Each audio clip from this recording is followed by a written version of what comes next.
I think you all know that I've always felt the 9 most terrifying words in the English language are, "I'm from the government and I'm here to help."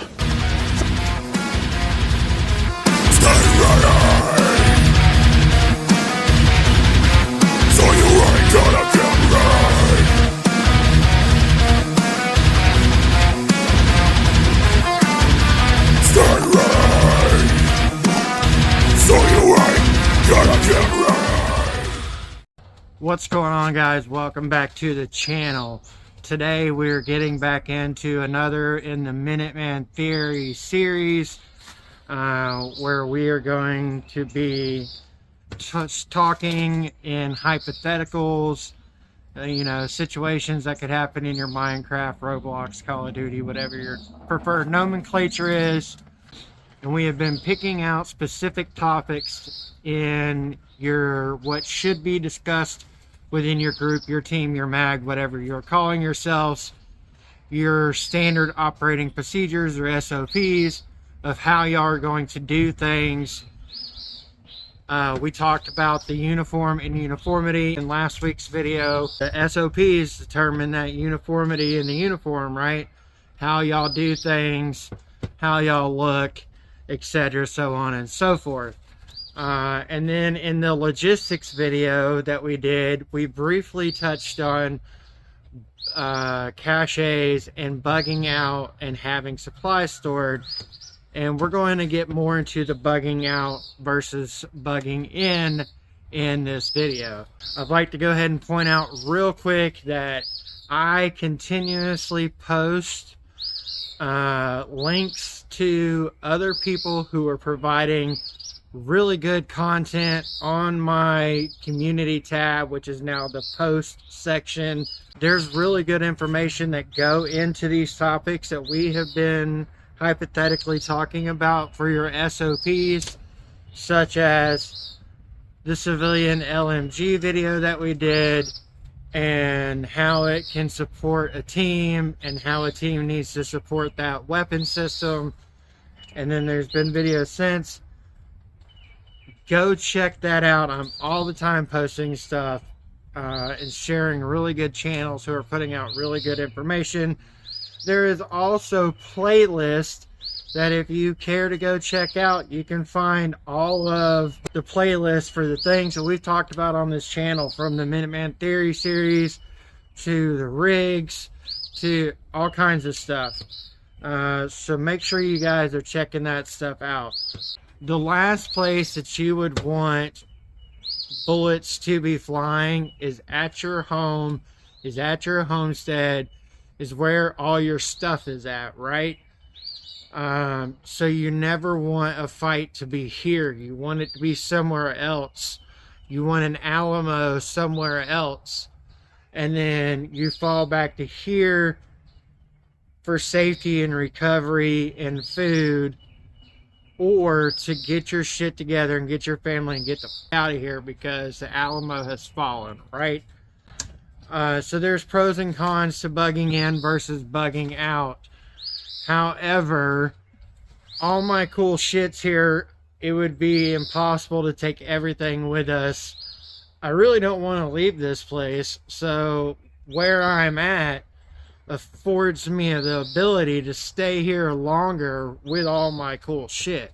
It's also where we're producing and storing our food that we eat to survive. So we, in a sense, we're tied to this location, but there are situations that do call for bugging out.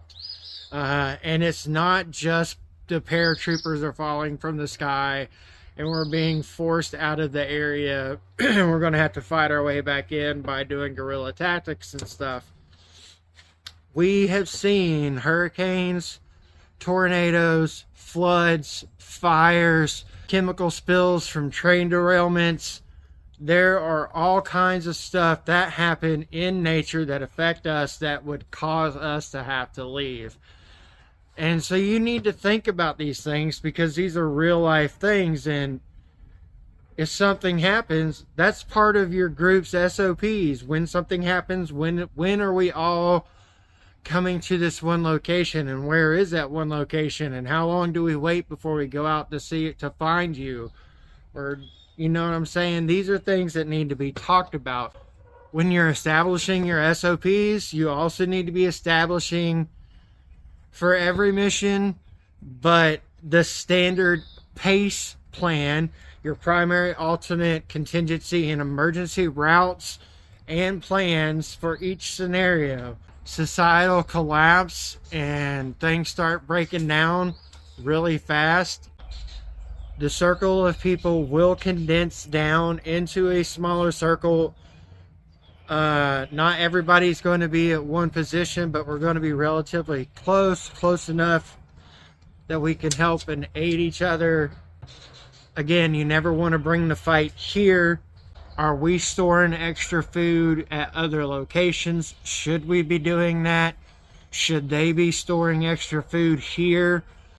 Ideally, we're going to store, the goal for us right now is to store up to 1.5 years worth of food for 6 people in this house, and then be having a turnover where we can constantly be pushing that up. However, if we have to fall in and a couple more people come, we've got them while we're replenishing. They're going to help. They're going to bring their stockpiles as much as they can to aid in that.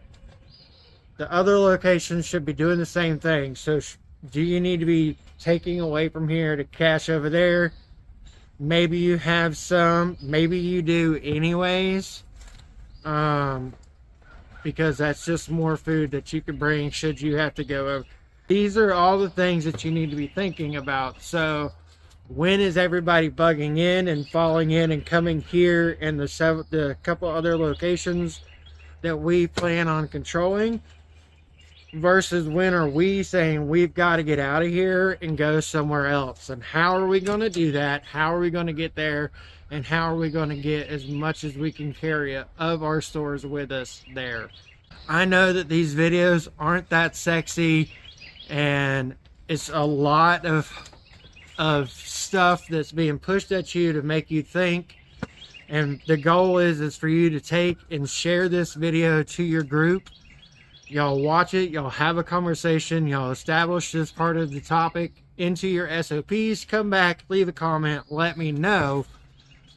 Or if you guys have already thought about this and have already got your SOPs worked out, go ahead and let me know down in the comments what you guys are doing. Are you bugging in or are you bugging out? Do you have plans for both? And do you have multiple routes to get to the places that you need to go and those people to get to you? While you're down there and leaving a comment, go ahead and hit that like button. While you're hitting the like button, if the subscribe button is still red, go ahead and click it, turn it to gray, hit that little bell icon so you don't miss out when I post stuff to the community tab or when a video is dropping or anything like that. While you're down there doing all the things that I just shilled for, go ahead and check out all the affiliate links in the description. Condor Outdoors, Jace Medical, LA Police Gear, The Gilly Dude, Xville Enterprises. There are discounts to all those places if you're going to be spending money anyways there. It gets you a little bit off, it kicks a little bit back, and it supports the channel, and I do appreciate everyone who uses those. If you're looking to do any kind of training or need some cool merch, make sure you're checking out Xville Enterprises. They're pretty cool guys, and I enjoy getting to talk to them all the time, and hope to be collabing with them very soon. Until next time, stay ready so you ain't gotta get ready. So you ain't gonna